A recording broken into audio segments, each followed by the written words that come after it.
الحمدللہ، اللہ تعالیٰ کا لاکھ لاکھ شکر ہے کہ مالک الملک نے اپنی یاد کی توفیق اور موقع عطا فرمایا۔ لاکھوں اور کروڑوں درود حضرت محمد مصطفیٰ صلی اللہ علیہ وآلہ وسلم پر، جن کے طفیل مالک الملک نے یہ مہربانی عطا فرمائی۔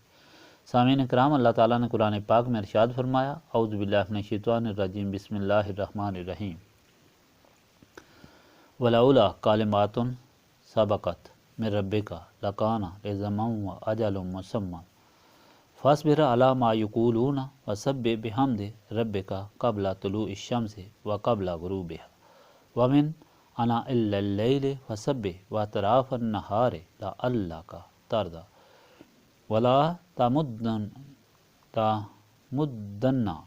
عینیک الی ما متعنا به ازواجا منهم زہرۃ الحیاۃ الدنیا لنفتنہم فیہ ورزق ربک خیر وابقی وامر اہلک بالصلاۃ واصطبر علیہا لا نسألک رزقا نحن نرزقک والعاقبۃ للتقوی وقالوا لولا یأتینا بآیات من ربہ اولم تأتیہم بینات ما فی الصحف الاولی ولو انا اہلکناہم بعذاب من قبلہ لقالوا ربنا لولا ارسلت علینا رسولا فنتبع آیاتک من قبل ان نضل ونخزى قل کل متربص فتربصوا فستعلمون من اصحاب الصراط السوی ومن اهتدی۔ اور اگر بات آپ صلی اللہ علیہ وآلہ وسلم کے رب کی مسابقت نہ کر چکی ہوتی تو ضرور لازم ہو جاتا ان پر عذاب۔ اگر مدت مقرر نہ ہوتی تو صبر کریں اس پر جو وہ کہتے ہیں، اور تسبیح کرتے رہیں اپنے رب کی سورج نکلنے سے پہلے اور اس کے ڈوبنے سے پہلے، اور رات کی سات میں تسبیح کریں اور دن کے کناروں میں، تاکہ آپ صلی اللہ علیہ وآلہ وسلم راضی ہو جائیں، اور اے سننے والے اپنی آنکھیں نہ پھیلائیں اس کی طرف جو ہم نے نفع دنیاوی دیا کافروں کے جوڑوں کو۔ یہ تازگی دنیا کی ہے تاکہ اس کے سبب وہ فتنے میں پڑیں، اور تیرے رب کا رزق بہتر اور ہمیشہ رہنے والا ہے۔ اور حکم کریں اپنے گھر والوں کو نماز کا، اور خود اس پر قائم رہیں، اور ہم تو اس سے نہیں مانگتے رزق، ہم تمہیں رزق دیتے ہیں، اور بہتر انجام پرہیزگاروں کے لیے۔ اور بولے کہ کیوں نہیں لاتے ہمارے پاس کوئی نشانی اپنے رب کی؟ کیا انہیں اس کا بیان نہ آیا جو اگلے صحیفوں میں ہے؟ اور اگر ہم انہیں ہلاک کر دیتے کسی عذاب سے اس سے پہلے تو ضرور کہتے ہیں ہمارے رب کیوں نہ بھیجا تو نے ہماری طرف کوئی رسول، تو پیروی کرتے ہم تیرے حکم کی، قبل اس کے ہم ذلیل و خوار ہوتے۔ آپ صلی اللہ علیہ وآلہ وسلم فرما دیں کہ سب انتظار کر رہے ہیں، تم بھی انتظار کرو، پس ان قریب تم جان لو گے کہ کون ہے سیدھی راہ پر اور کون ہدایت یافتہ ہے۔ یہاں پر سورۃ طٰہٰ ختم ہوئی، پارہ 16 بھی ختم ہوا۔ ساری سورت میں موسیٰ کی تاریخ سنا کر یہ ہدایت دی گئی کہ مخلوق کا خالق اور مالک اللہ تعالیٰ ہے، جو ہر شخص کا رب ہے، ہر شخص کی ضرورت کو پورا کرتا ہے، اپنی مخلوق کا بہت خیال رکھتا ہے۔ اس کی مخلوق پر جو ظلم کرتا ہے وہ خود تباہی اور بربادی کا شکار ہوتا ہے، جس طرح شیطان کی ماں پر فرعون اور اس کے ساتھی چلے۔ آخرت میں سب کو اپنے اپنے مال کا حساب دینا پڑے گا۔ جو لوگ اللہ تعالیٰ کے حکم کے متحد زندگی گزارتے ہیں، اللہ تعالیٰ کے احکام کی پابندی کرتے ہیں، وہ اللہ تعالیٰ کی جنت کے وارث ہوں گے۔ اور وہی لوگ اللہ تعالیٰ کے احکام کو سمجھ سکتے ہیں اور ان کے احکام کے تحت زندگی گزار سکتے ہیں، جو اللہ تعالیٰ کے رسول صلی اللہ علیہ وآلہ وسلم سے نسبت قائم کرتے ہیں۔ اس نسبت سے ان کے دل و دماغ روشن ہو جاتے ہیں اور وہ شیطان کی چلاکیوں سے بچ جاتے ہیں۔ اور یہ بھی فرما دیا گیا کہ انسان غلطی کا پتلا ہے، بھولنے والا ہے، جس سے بھول کر غلطی ہو جائے اللہ تعالیٰ کے حضور سچے دل سے توبہ کرے، اس سے نہ صرف اس کے گناہ معاف فرما دیتا ہے بلکہ اس کے گناہوں کو نیکیوں میں تبدیل دیتا ہے، کیونکہ اللہ تعالیٰ رحمان ہے، اس سے بڑھ کر اور کوئی رحم نہیں کر سکتا اور نہ ہی معاف کر سکتا ہے۔ سزا صرف وہی پاتے ہیں جو تکبر اور غرور سے غلطی کرتے ہیں اور اپنی غلطی پر اصرار کرتے ہیں۔ اس لیے ہمیشہ اپنے آپ کو اللہ تعالیٰ کے سامنے عاجز رکھنا اور معافی مانگنے والا رہنا چاہیے۔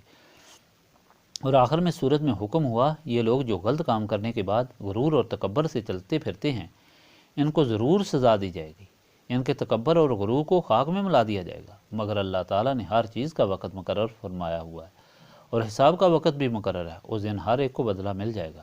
نبی پاک صلی اللہ علیہ وآلہ وسلم کو ہدایت دی گئی کہ آپ صلی اللہ علیہ وآلہ وسلم ان کی باتیں سن کر افسوس نہ کریں، اگر ان کو تھوڑا سا وقت ملا ہے تو یہ چند دن کی بات ہے، آخر ان کے لیے ذلت اور دردناک عذاب تیار ہے۔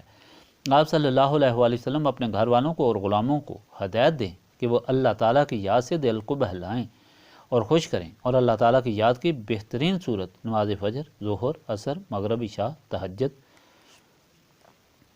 اشراق، چاشت اور اوابین ہے۔ نماز سے انسان کو سکون، خوشی اور صبر کی دولت ملتی ہے۔ یہ ہدایات ایسی ہی سچی دولت ہے سے مالا مال ہیں کہ ان کو سن کر حضرت عمر کے دل کی دنیا بدل گئی اور آنن فانن اسلام دشمنی سے نکل کر اسلام کے غلام بن گئے۔ آپ تلوار لے کر چلے کہ دین اسلام لانے والے کو شہید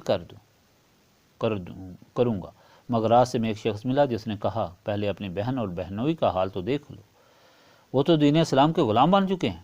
سیدھے اپنی بہن فاطمہ اور بہنوئی حضرت سعید بن زید کے گھر گئے، وہاں ان کو حضرت خباب قرآن شریف کے یہی صورت پڑھا رہے تھے، ان کو دیکھ کر حضرت خباب چھپ گئے۔ حضرت عمر نے اپنے بہنوئی کو مارنا شروع کر دیا، بہن آگے آئی تو اس کو بھی لہو لہان کر دیا۔ آخر انہوں نے اعلان کیا کہ عمر اگر جان سے بھی مار دو تو اس دین کو نہیں چھوڑیں گے۔ یہ الفاظ ایمان سے معمور کتنی طاقت رکھتے تھے کہ حضرت عمر کے دل کی دنیا بدل گئی۔ خاموش ہو گئے اور کہا اچھا جو تم پڑھ رہے تھے وہ مجھے دکھاؤ۔ بہن نے کہا کہ آپ کے ہاتھ ناپاک ہیں، پہلے غسل کریں۔ آپ نے غسل کیا، حضرت خباب ظاہر ہو گئے اور انہوں نے قرآن پاک کی صورت کی تلاوت کی۔ حضرت عمر سیدھے نبی پاک صلی اللہ علیہ وآلہ وسلم کی خدمت میں حاضر ہوئے۔ حضور پاک صلی اللہ علیہ وآلہ وسلم کو اطلاع ملی، صحابہ کرام رضوان اللہ تعالیٰ علیہم اجمعین پریشان ہو گئے، خدا جانے یہ دشمن اسلام کس ارادے سے آیا۔ حضرت امیر حمزہ نے کہا آنے دو، اگر ٹھیک ارادہ سے آیا تو خیر، ورنہ ہم اس کو ٹھیک کر دیں گے۔ حضرت عمر آ کر حضور پاک صلی اللہ علیہ وآلہ وسلم کے سامنے کھڑے ہو گئے۔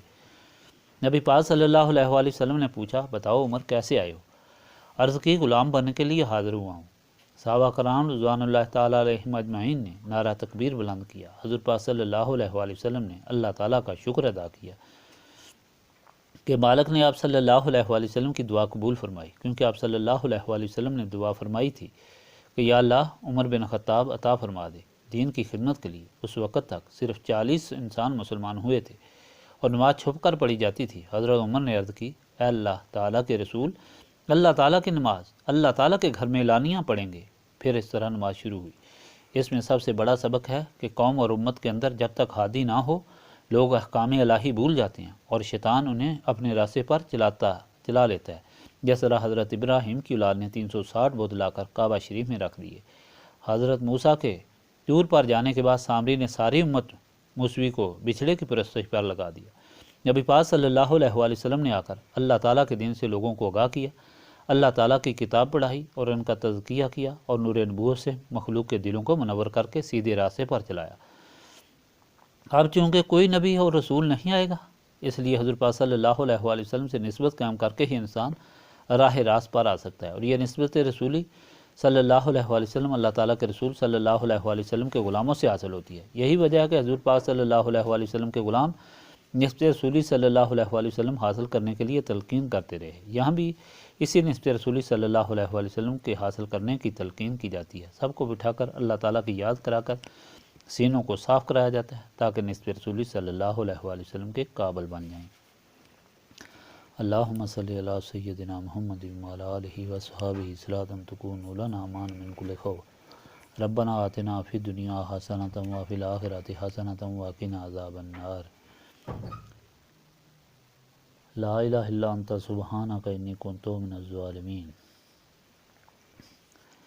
انت ولی فی الدنیا والآخرہ توفنی مسلما والحقنی بالصالحین۔